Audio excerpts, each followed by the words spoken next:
Hello and welcome back to another episode of Lila's Herbal Revolution. Today we are talking about sourcing herbs. I think this is one of the most challenging pieces of herbal practice, especially when you practice like I do. So I wanted to kind of give you a peek into my world and what it takes to work clinically, to run a virtual practice, and to bring in the herb sourcing component. Now, before I fully jump in, I just want to tell you it is so eerie outside my window right now. I am sitting downtown in my office, and there is a huge wildfire very nearby, and the winds have shifted. And so the smoke and the cloud coverage is here. It's eerie, it's dark, it's gray, it's orange. And you can kind of just feel the oppressive destruction in the air. And it has me feeling a little off. So I'm probably going to record this and then go find some play with the rest of my day. I don't think I'm going to sit in my office much longer because I want to go home and get all safe and comfy instead of being out here in like Erie land. I also wanted to talk about some of the tools and side projects I've been working on. This isn't promotion because they're not like available to sell or anything, but as I have been stepping into more teaching roles and working with my Path to Practitioner community and helping build people in that phase of I have herbal education, but I need to figure out how to apply it clinically, which is what I love. Whether you're planning to make this a career or you just want to see herbs work effectively, like this is the community that fills that gap. I have been reconsidering a lot of my own resources, and I've been taking time to go through and organize and recompile and just think about how I can make myself more effective. And part of being effective is being able to access the information you need. The world of herbalism is so vast, and I have so much information from every course I've taken in herbalism and Ayurveda, in functional nutrition, and anything adjunct to all of those. Like my laptop is just hundreds of gigabytes of just material. And of course I can't memorize that all. And of course I can't, read it all every day and, fully connect with it because there's so much there. And I've definitely done a really good job of picking out the pieces I use every day in regular practice. I've made go-to reference sheets and resources, but I've been feeling like, oh, I need more. I need more. And from the moment I started practicing clinically, like from the moment I was in my first internship working with real clients, I'm like, I have a vision to create a clinical handbook. Something that would just give you all in one place these like really useful clinical references that make you effective, that make this a little quicker, that gives you those pieces of information that you might just forget or, you might use a lot but not have them committed to memory. Some examples like how about some go-to herbs for different actions, or knowing what herbs have what tropisms or directions. Here's my list of upward moving foods or downward moving foods or outward moving foods. Here are my medical abbreviations. Here's some Latin terms that come up all the time.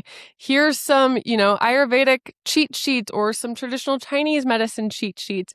So I can remember, those are the indications for these dhatus being out of balance, or these are the indications for the doshas being out of balance.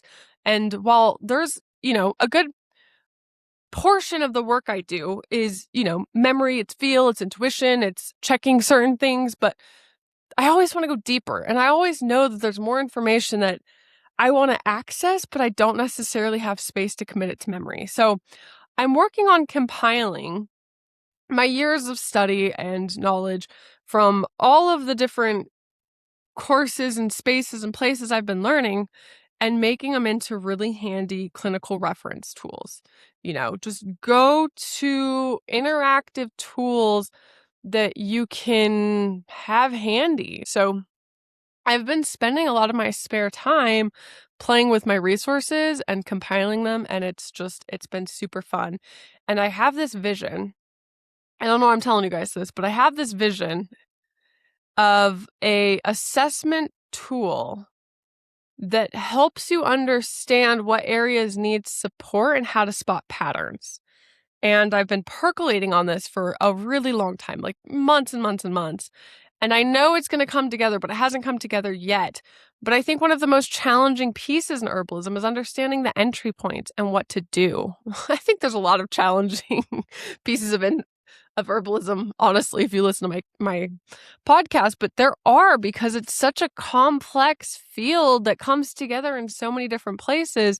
And, one of the things I talk about very openly is you can read a book, but that book doesn't necessarily translate to how do I help the person in my chair across from me. Humans are very complex. They have competing patterns. The entry points aren't always clear. You don't always know what organ systems am I trying to support? What balance am I trying to impart? How do I find the entry point for this person? How do I even map all of it out so I can see the snapshot of what's going on with this person? It's not uncommon for somebody to come to you with 10 to 15 pressing symptoms, and you need to identify what are your top priorities. But once you have that, you still need to kind of hold this whole picture and understand what your inputs are going to yield, because sometimes you implement something in one direction and it might throw another direction out of balance. So I think the people piece really complicates and makes herbalism a fun challenge and puzzle. And I know in my head there's a way to systematize this process. I have a really good tool for my functional nutrition training that almost gets there, but it doesn't have the herbal overlays that I want it to have. And so I just wanted to share that I've been spending lots of time playing and organizing and restructuring and coming up with tools and resources. I haven't decided if they're going to get launched in the Path to Practitioner community. I haven't decided if they're going to be available to public or if I'm just going to keep them to myself. But I would love to hear from you guys who are studying herbalism in any level, right? You don't have to be a clinician. You don't have to be, studying to any sort of caliber. I want to hear from anybody that has an interest in herbalism on any of the levels. What is it you feel is most lacking in your herbal resources? When you go to pick herbs for a client, when you go to do an intake session, what do you feel is a gap? What would help you really feel more confident navigating people, herbs, protocols, all of it?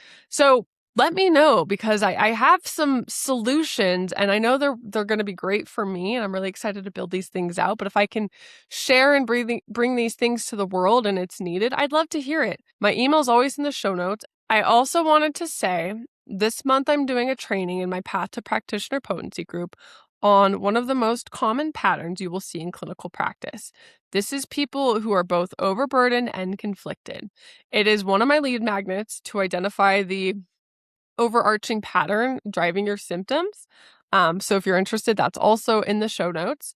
But I think this training will be really, really beneficial in giving people some clarity about navigating the complexity of clients. So if you are interested in getting in on that, feel free to reach out, ask questions, join the community. I think that training is going to just bring a lot of pieces that are missing together for people navigating this space. It might even be interesting for people navigating their own health. It's going to be a little bit more clinician focused, but to me, it is such a simple way of looking at one of the most challenging patterns that happen. And it's how do we simplify everything in our lens to be able to hold the complexity that people come to us with? And then the last thing I'm going to mention is this week I am filming a masterclass episode with KP Khalsa. That is my mentor on herb-drug interactions. I think this is one of the most understood pieces of herbalism. And it can be really daunting and intimidating to navigate if you are in this space. I think that a lot of people overblow the herb drug interactions, but there's also some serious interactions that people need to be aware of. So I brought in the best to help train on this topic. Okay, so the topic today is herbal sourcing and why and how it is such a challenge. So my practice is completely virtual. It's been virtual since I launched it from the start. And the reason I chose to have a virtual practice is, one, I have commitment issues and I don't like committing to spaces and places.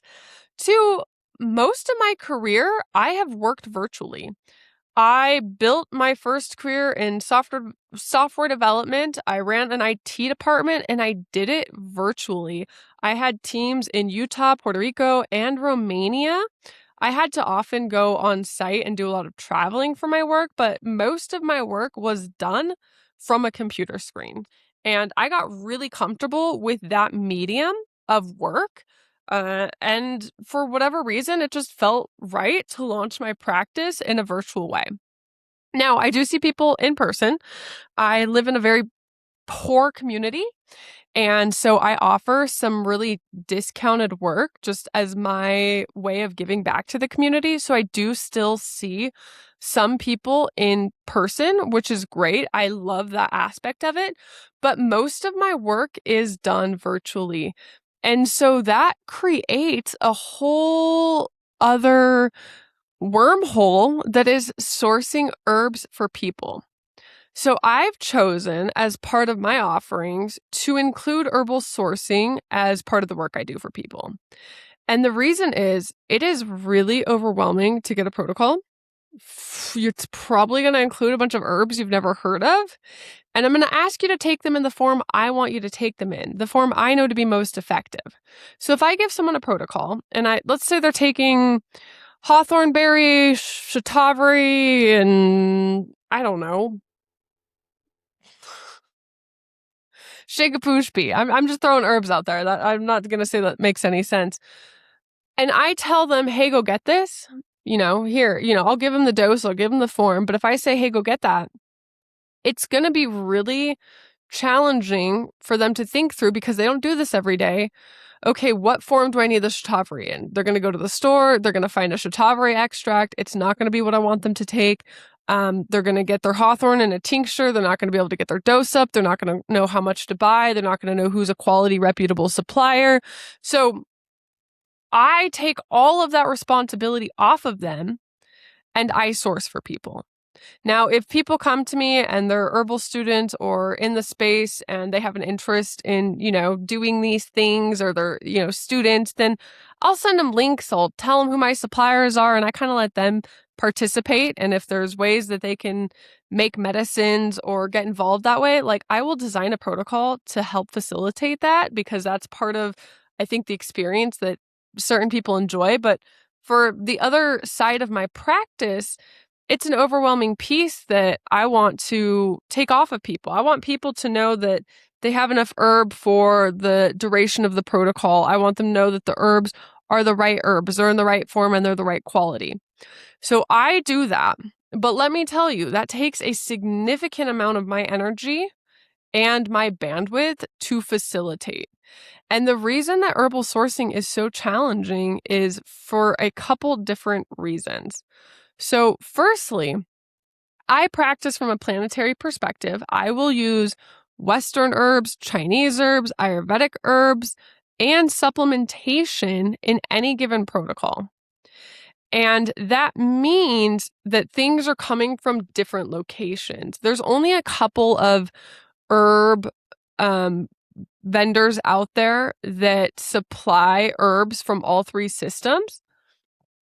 But the ones that do herbs from all three systems aren't usually the most effective. They're maybe more expensive or there's other reasons that I don't choose to work with them. So, for example, Mountain Rose Herbs is going to have some Chinese herbs. They're going to have a lot of Western herbs. They're going to have a couple Ayurvedic herbs. But I don't use Mountain Rose Herbs for my practice very often unless I can't find something and they happen to have it. For the most part, I go to my top Chinese suppliers my top Ayurvedic suppliers, my top Western suppliers, and then where I get my supplements from. And in any given protocol, I might be sourcing things from 1, 2, 3, 4, or even 5 different places. So normally I have a budget I'm sticking within.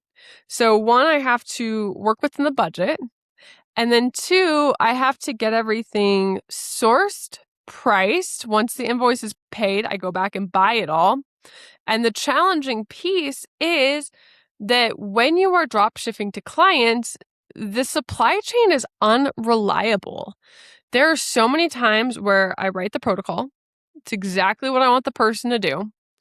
And then I go to source it, and the herbs I need are out of stock, or they're on back order, or they're going to be 3 weeks out, or they're in the wrong form I want them in. I want this person on Gotu Kola as tea, and I can only get Gotu Kola as powder. Or the price fluctuates. Maybe I quoted out an entire protocol at a certain price, and then I actually go to source it, and prices go up. Prices fluctuate on herbs depending on yield, crops, growth, availability, sourcing issues, tariffs. Like, it is a moving target. So after I create a protocol and I do the sourcing and it's time to buy things, it can be a bit of a mess. Sometimes I'm having to find substitutes. Sometimes I'm having to go back and swap herbs. Sometimes I'm having to rethink the form, all while trying to, serve a client who is navigating with some sort of health challenge and already feels overwhelmed because, dealing with our health is overwhelming and this is new territory. And so sourcing can be really, really challenging. I have come to enjoy it. I've come to get really good at it. I know, I have a pattern and I have a process, but for a young herbalist out there who's starting a practice, you have to ask yourself, how am I going to get herbs to people? Because if you put that burden on the client, I think that they're not going to follow through as much as you think they would. So you have to give them really good instructions and parameters on how to get the herbs they need. So a couple options, if you are practicing in person, you can build out a little apothecary that is just for your clientele base. Now you have the problem of holding product, right? You are outlaying your cash flow for products. And depending on what size your practice is, depends on how quickly you'll go through those products, but you'll always have a chunk of change that's laid out to products. Herbs expire. If you're using cut and sifted herbs for teas, your shelf life is a year, 2 years max if stored properly. I use a lot of powders in practice that have a much shorter shelf life. Obviously, if you're using tinctures or capsulated things, like, your shelf life is a lot longer, but there are other constraints to using those. Go back and listen to my preparations episode if you haven't yet to understand how important the different herbal preparations are and what they all mean. But you have then another branch of your business that is inventory maintenance, right? Like, you still have to maintain an inventory. And while you wouldn't be sourcing for individual clients, you would have the responsibility of keeping, certain things in stock, especially the things that you use constantly. I did work at an apothecary for a bit. I will tell you guys about that sometime because that gave me a whole other peek and look and skill set into the world of herbalism that I didn't have. And that was really great and beneficial. There was a lot of challenges working there for me, but it was definitely a piece of my growth path and now something I get to hold and share with others. So I will speak into working at the apothecary at some point. It was a really well-established apothecary it was a very prominent naturopath's apothecary. And there was some really cool things about it. There was some really not cool things about it. So I will talk about that at some point. But as you are trying to figure out, how you practice in herbalism, figuring out the sourcing and your herbs is going to be huge. So you get to decide, do you want to have your own apothecary? Do you want to open an apothecary and run a storefront? Like, all of these things are going to venture out and be different problems, different skill sets, different challenges. And you really just have to pick what interests you and what works for you. Now, for me, I have been flirting with having an apothecary. Not so much open to the public, but like a private apothecary for my clients. And, then I would just ship things from my apothecary to them. But it hasn't quite, like, the numbers haven't quite made sense yet. So I have in my office, and I'm looking at it right now, shelves of herbs, but they're my personal stores. Like, these are my herbs for myself or my family. I have jars of powders and some bulk herbs, and I'll I'm looking at a butt ton of ginseng sitting here. I will source certain supplements and keep them on hand. I have a lot of Ayurvedic products on hand that, I'll order from India that take a little longer to get. I have a couple pounds of shilajit sitting here. So I have a little bit of an apothecary. It's mostly for me, but sometimes I will, if it's a specialty item or something, ship out to a customer, a client. I call them clients. I don't call them customers. I'll ship out to a client, but I've kind of crunched the numbers of like, okay, here are the most used herbs and supplements in practice. A given client, the probability that they're going to use magnesium and vitamin D are high. I should stock those. But then I think it gets to this point where like I'm shipping out part of the herbs, half of them are being drop shipped. And then I'm like, why is that even worth it to me? Is it even worth it for me to hold inventory, or I can just wait to get paid and then drop ship things to people? So it's something I've flirted with, but I keep coming back to the drop shipping for me is the cleanest, quickest, and easiest. It's the most efficient I have found, even though that comes with its own set of headaches. Holding inventory also comes with headaches. So I'm just trying to get people thinking like into this piece of the puzzle, because it is a piece of the puzzle and it's one you're going to have to figure out if you are going to be successful.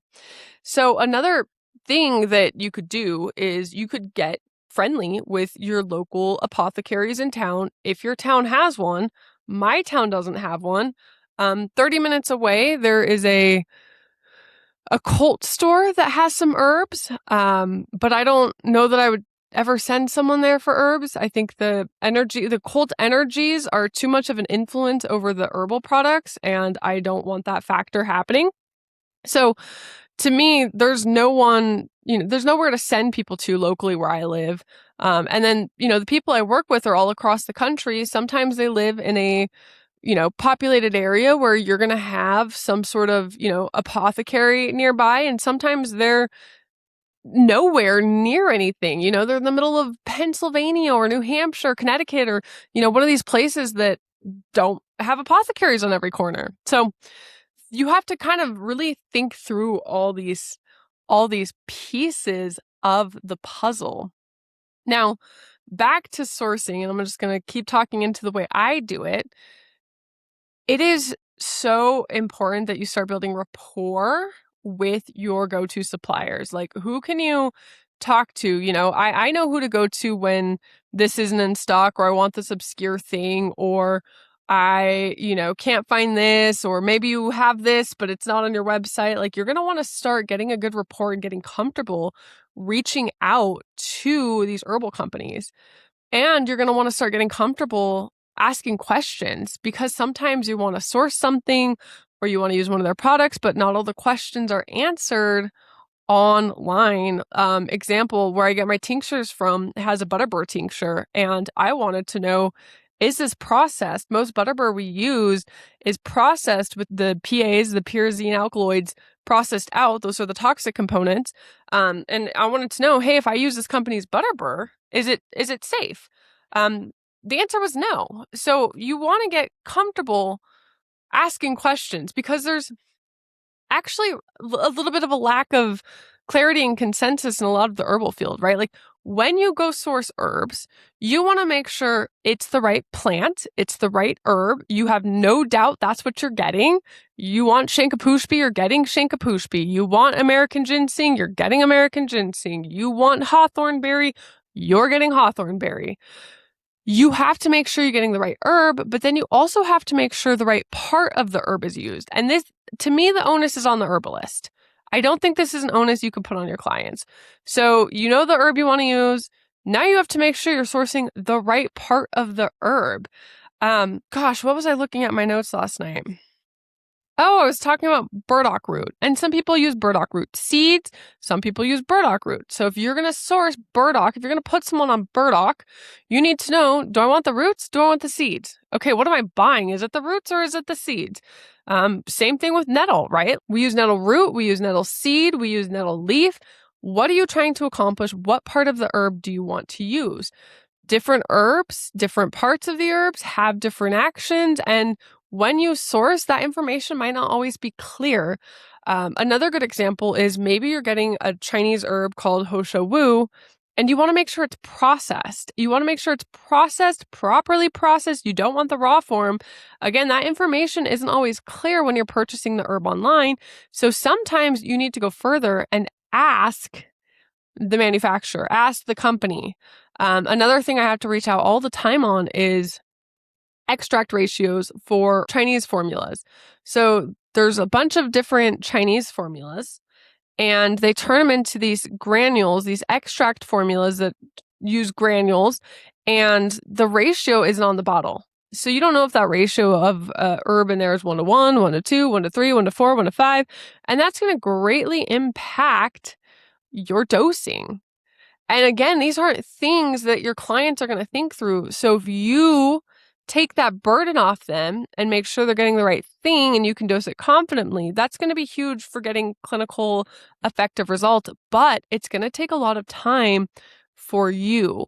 It is going to take a lot of time for you. You're going to have to get really familiar with a handful of different herbal companies. You're going to have to figure out who your go-to suppliers are. You're going to have to figure out, what products you're getting over and over again. You're going to have to spend time making sure you're getting the right products, sourcing products, pricing products. Like, it's going to be a big activity to undertake. And I know there's things you can do to make it easier, to get organized, to have better resources. But at the end of the day, really think through the time it's going to take once you do a consult to actually writing a protocol and then sourcing that protocol or giving that client directions, very clear directions, maybe even direct links to what to purchase and how much to purchase if you want to get successful clinical outcomes.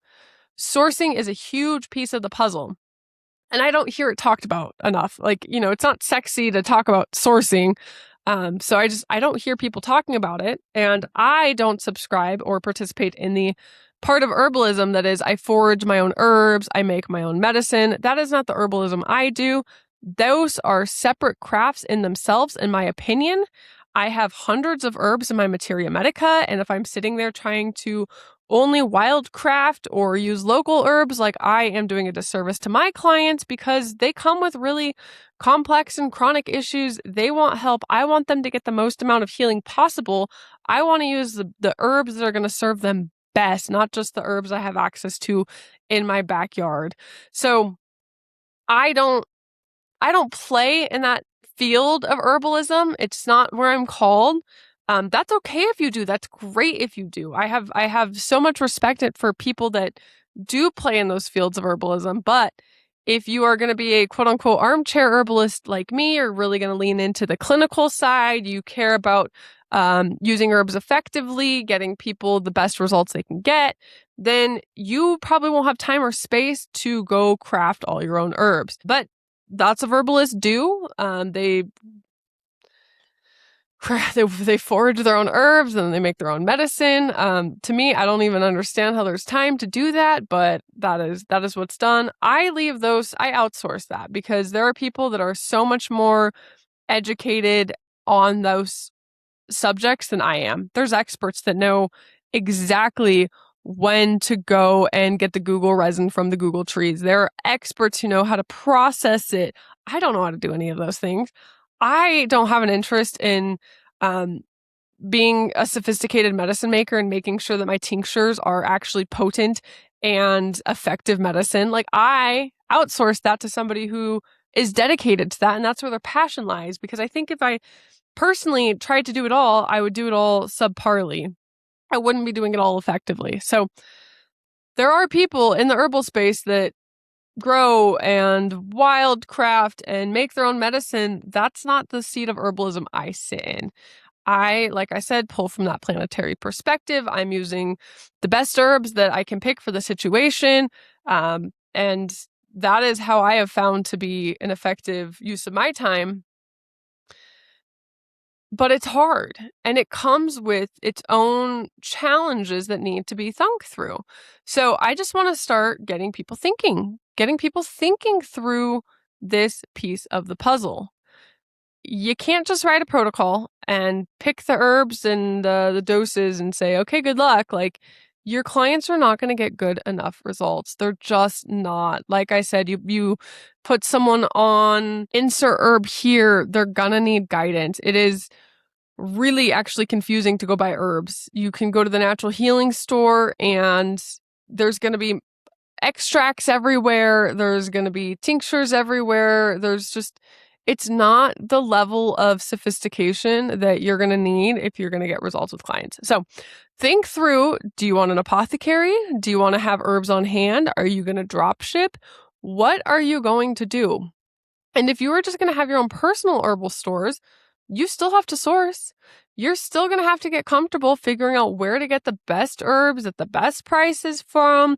You're going to have to figure out how to keep certain things on hand, how to store them. Like, it's all piece of the puzzle. It's not going to be as big of a piece of the puzzle, but sourcing your herbs, even as a just casual herb user or a self-guided home herbalist, like, you're still going to have to figure out how to source your herbs. That is really all I wanted to come talk about today, was how are you going to source your herbs? It is hard. It takes time. I remember the first herbal protocols I would write. Like, I would spend hours and hours and hours sourcing herbs. Like, one protocol would take me 6 hours after I wrote the protocol, and then I sourced the herbs and I went back and forth and this and that. It's something that will really make your price per hour go down quickly if you are not actually getting efficient at it, because you get paid for a consult, and then after you're doing your herb sourcing, and if that herb source takes you 4 hours, then you're gonna have a problem. So it's something that you're gonna have to learn to get efficient at. You're gonna start realizing, okay, these are my go-to suppliers. You're gonna start kind of using it to inform the way you write protocols. I try not to let sourcing constraints affect my protocol choices, but sometimes I can't get an herb. I can't get it in the right form. The perfect herb for that person might exist, but I can't get my hands on it, and I don't want to delay care. So I need to, have a little bit of nimbleness cooked into what I do to make sure that I'm still writing the most effective protocols I can and getting people access to the best herbs that I can. So I have go-to Chinese suppliers. I have go-to Ayurvedic suppliers. I have go-to Western suppliers. I have go-to supplement suppliers. I have go-to, suppliers for weird one-off things that I use. Like, I'm thinking about an obscure painkiller, alternative herbal painkiller I use, and you can only get it in these weird places. Like, you start learning and you start building your repertoire, and bookmark everything. Bookmark every single herb supplier you're using. Bookmark every weird product that you're using. Put together an Excel sheet. Just start thinking through the sourcing piece, because it will come up and it will trip you up. I promise. I've been there. I still run into sourcing issues. So again, if you have gaps, questions in the sourcing department, I invite you to check out the Path to Practitioner Potency group. I just gave my list of go-to suppliers a couple weeks ago, and we are opening the topic of sourcing and other challenges of being in clinical practice. So if you want go-to support and me to share whatever I can, that is the community and space to be in. That's it. I feel complete. I am going to be done here. I'm keeping this episode short because it's, like I said, it's eerie outside. I'm going to go get cozy. I will see you guys. Please reach out and let me know where your gaps are. I'm building resources to cover my own gaps, and I want to include you on the journey. So I look forward to hearing from you guys, and we'll see you next week.